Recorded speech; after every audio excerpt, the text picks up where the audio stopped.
Warna news Marathi, त्यास विश्वासार्ह बातमीचा। सार्वत्रिक विधानसभा निवडणूक 2024च्या अनुषंगाने आपल्या कोल्हापूर जिल्ह्यामधील 10च्या 10 विधानसभा मतदारसंघातील मतदानाच्या अनुषंगाने सर्व तयारी झालेली आहे। एकूण 16,237 मतदान कर्मचाऱ्यांची नियुक्ती करण्यात आलेली आहे।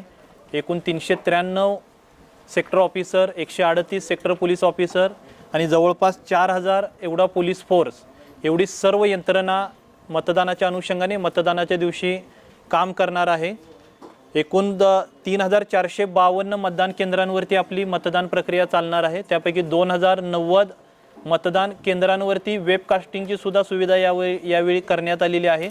तर माझं कोल्हापूर जिल्ह्यातील सर्व मतदारांना, कोल्हापूर जिल्ह्यामध्ये जे 33,05,098 मतदार आहेत, सर्व मतदारांना नम्र आव्हान आहे, प्रशासनाने सर्व तयारी पूर्ण केलेली आणि जवळपास 25 ते 30,000 कर्मचारी या मतदानाच्या प्रक्रियेमध्ये मतदानाच्या दिवशी कार्यरत राहणार आहेत।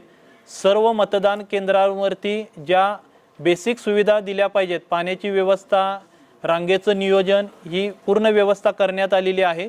तर सर्व मतदारांनी 20 नोव्हेंबर 2024 रोजी सकाळी 7 ते सायंकाळी 6 ही जी आपली मतदानाची वेळ आहे, या वेळेमध्ये मतदान केंद्रावरती यावं, लोकशाहीने आपल्याला दिलेला मतदानाचा हक्क बजावावा आणि कोल्हापूर जिल्ह्यामध्ये मतदानाची टक्केवारी राज्यामध्ये अग्रेसर राहण्यासाठी आपण सर्वांनी सहकार्य करावं। या सर्व निवडणूक प्रक्रिया, मतदान प्रक्रिया पारदर्शक आणि शांततामय वातावरणामध्ये पूर्ण करण्याच्या अनुषंगाने सर्व तयारी प्रशासनाने केलेली आहे।